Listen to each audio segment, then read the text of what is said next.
was silent. The prosecutor rose and began to lay out the details of the case. Methodically, the defendant was at the scene on the day of the crime. This is definite from the testimony of several witnesses. The defense attorney rose and argued back. What seems apparent is not always the truth. We have new evidence that will prove the defendant's alibi on the witness stand. A young woman was trembling. She was the person who had provided several clues to the police. Her testimony was crucial. That night I saw the defendant run from the scene. She answered in a voice close to a whisper. It was still too early for the judge to hand down his judgment. Weeks later, the jury reached a verdict: guilty. The defendant was sent to jail, but the attorney decided to appeal. Law must be strict, but it must not lose room for mercy. The pursuit of justice is always also a confrontation with the limits of human judgment.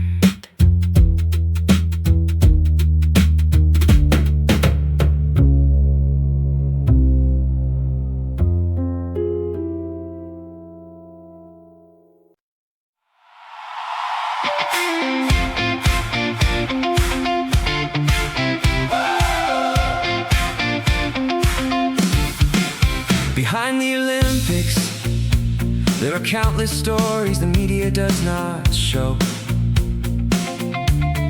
The stories of dedication carried by each athlete over many years. Early in the morning, athletes gather at the training ground. The one they compete against is often the people they were yesterday.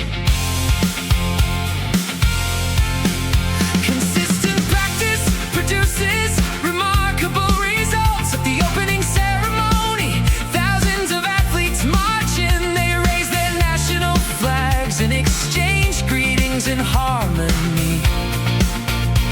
For that moment alone, every nation becomes one. During competition, an athlete sometimes suffers an injury. Some keep running even while enduring pain, in the figure of a runner giving everything.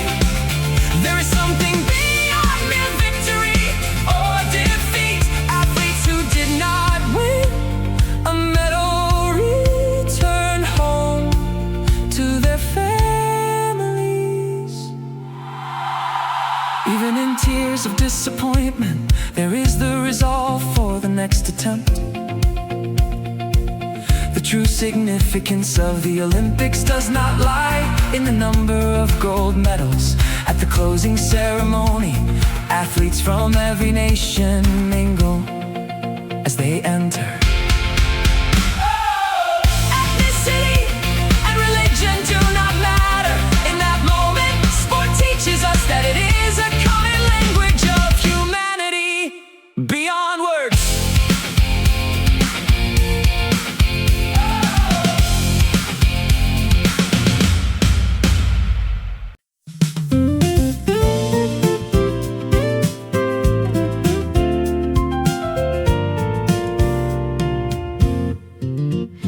On Sunday afternoon, I visited an old bookshop in a corner at the back of the store.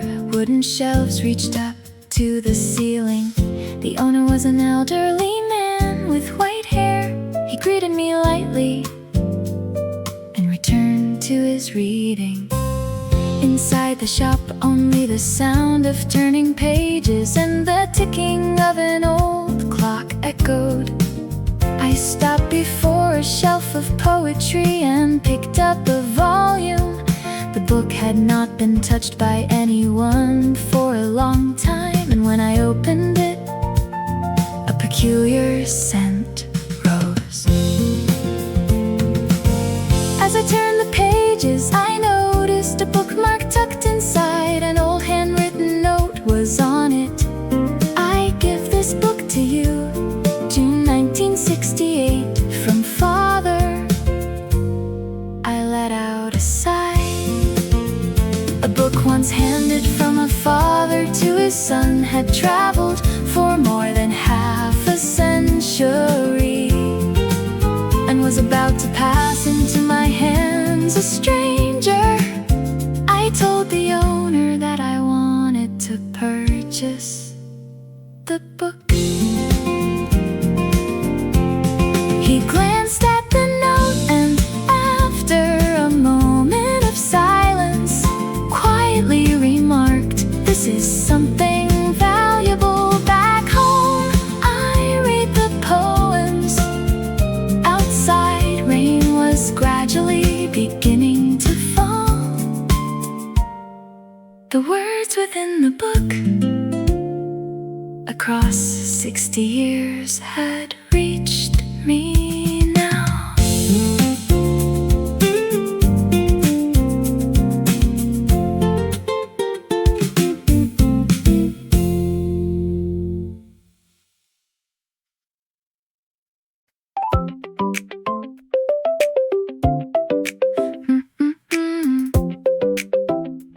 From 2022 onward, sharp inflation occurred across the world. Energy prices, food, housing, the price of everything rose considerably. The causes were multiple. Supply chain disruption due to the pandemic, Russia's invasion of Ukraine, large fiscal spending by governments. These combined to create a tremendous rise in prices. In response, central banks raised interest rates. The borrowing cost for businesses and households rose, and consumption investment cooled. Many countries stood at the edge of recession. The pain of rising prices is not equal. Wealthy households hold assets and are relatively protected. But for low-income families, food and utility costs become a burden that presses on daily life. The national deficit has also grown. Social security expenses swell, and tax revenue alone cannot cover them. Debt becomes an obligation to future generations. The challenge of the economy cannot be solved by one country alone. In our globalized age, international coordination is the foundation of a sustainable economy.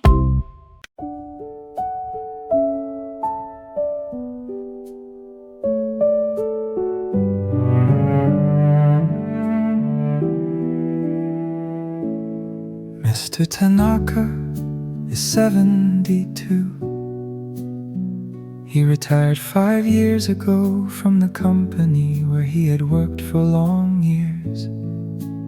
After his retirement, his days have passed slowly. Early each morning, he goes out to the garden and waters the flowers his late wife had grown. His wife passed away 3 years ago from a sudden illness. He still remembers the day of the funeral vividly. Every Sunday he visits his wife's grave. Before the stone he joins his hands and quietly prays. His silent prayer is carried away by the wind. Mr. Tanaka carries many regrets. In his younger years, he had been consumed by work and had spent little time with his family. His wife never complained, but in her late years she had whispered, "I wish we had traveled more together."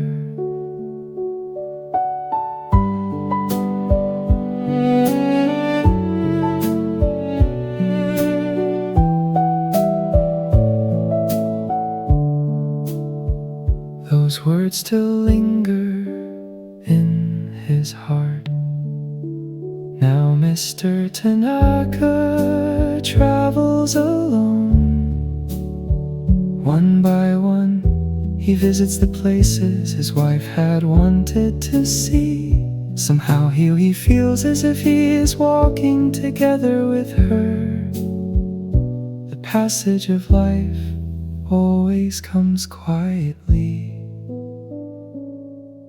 From youth to middle age, from middle age to old age, and then to farewell. Mr. Tanaka, within the gently flowing time, spends his remaining days. I want to finish the last chapter of my life. Quietly, he says.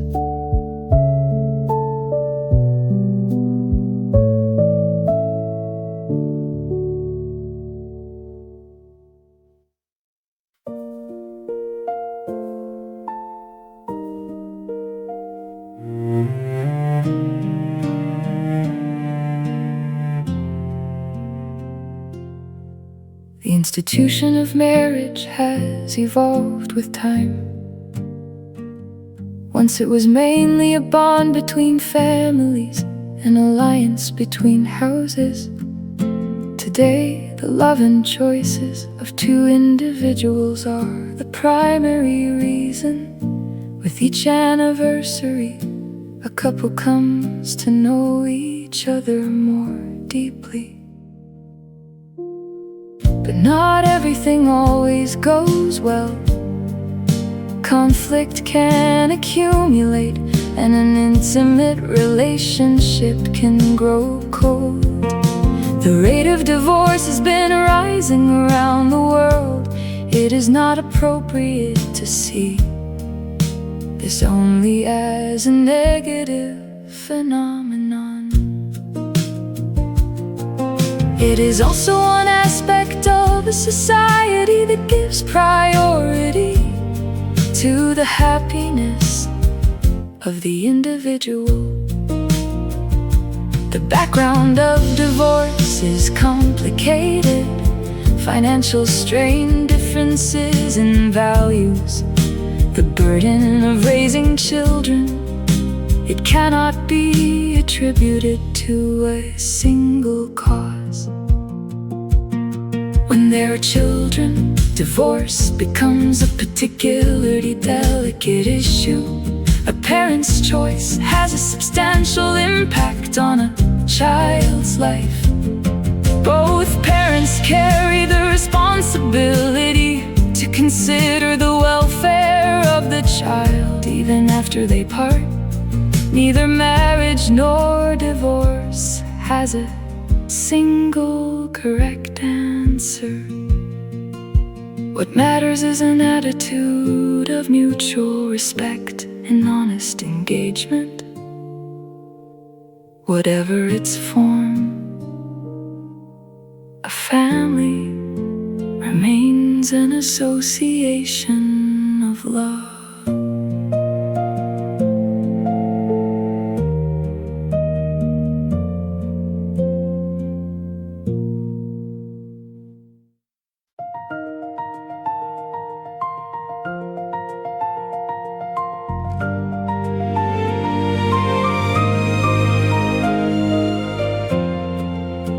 At 2 in the morning, the corridor of the emergency department was silent. Suddenly, the sound of a siren drew near. The victim of a traffic accident was being brought in. The patient was a woman in her 30s. She was conscious, but blood kept flowing from a deep wound. The doctor on duty decided on an immediate operation. The nurses, with practiced movements, prepared for surgery. Medical devices, blood for transfusion, sterilized instruments. Not a moment of delay could be allowed. The surgery lasted 3 hours. The doctor had to concentrate and with the greatest care stitch each blood vessel. Not a single symptom could be overlooked. Eventually, the surgery ended, and the doctor wiped the sweat from his brow. The patient's condition became stable.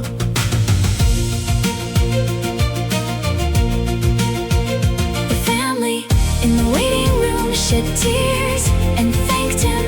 Recovery will take time, but she had been saved. Doctors, nurses, technicians, through the teamwork of all the hospital personnel, a single life was saved. In medical settings, such stories are repeated every day. Under tremendous pressure, they continue their work. Dedication is the greatest force that supports medicine.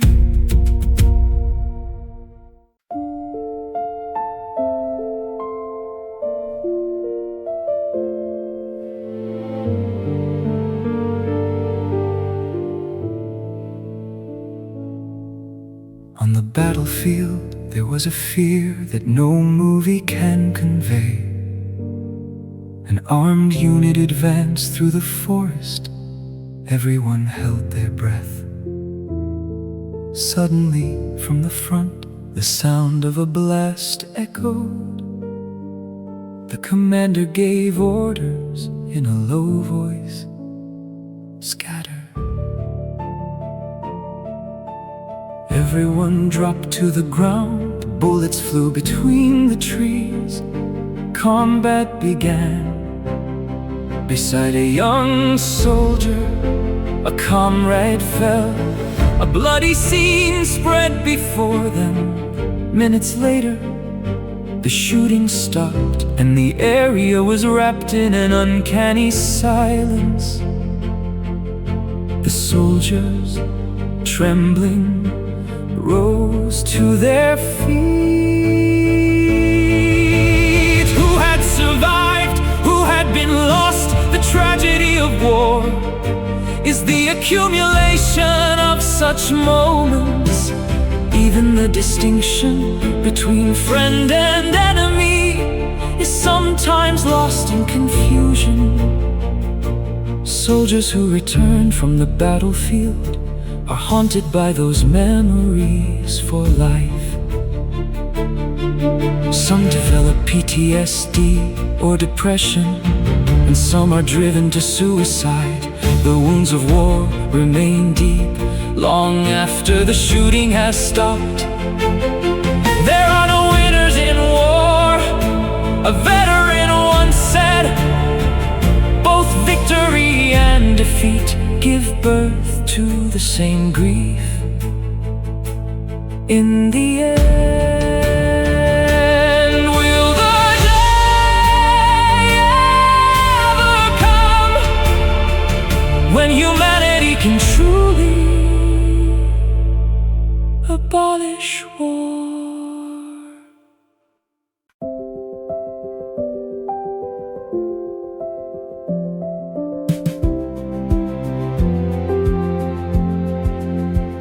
Japan's insurance system is one of the best in the world.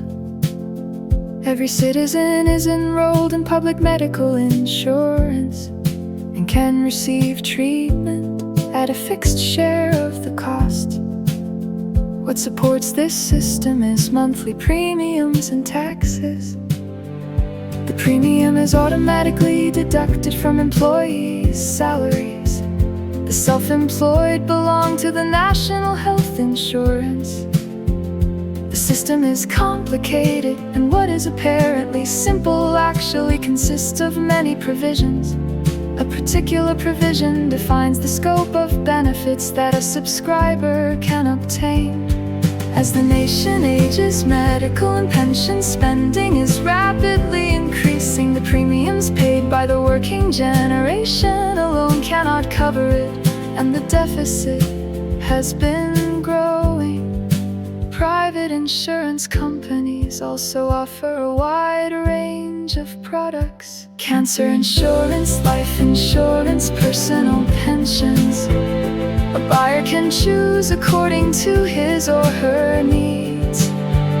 Insurance is preparation for an unpredictable future. Anyone may someday face illness or an accident, so that a household is not ruined at that moment. Society as a whole pools funds. This is the essence of insurance.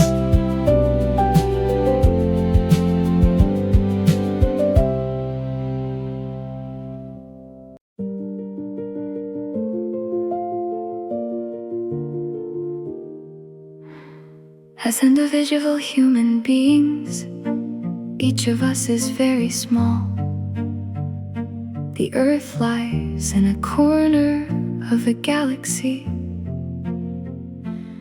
and the universe holds hundreds of billions of galaxies.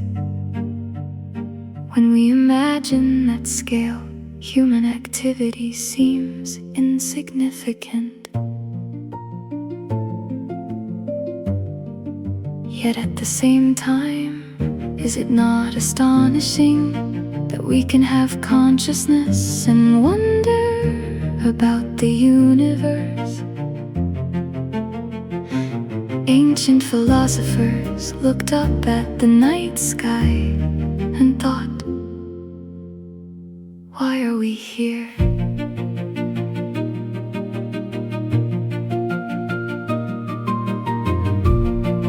Is there meaning for us, who are only one aspect of all this? We too, under the night sky, can hold the same questions. Modern science teaches us much. The universe originated 13.8 billion years ago. Stars generate energy by fusion.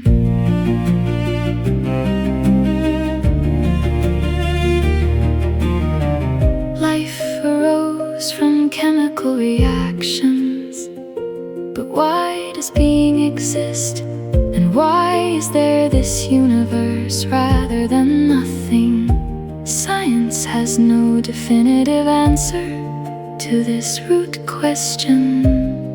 Human consciousness is also mysterious.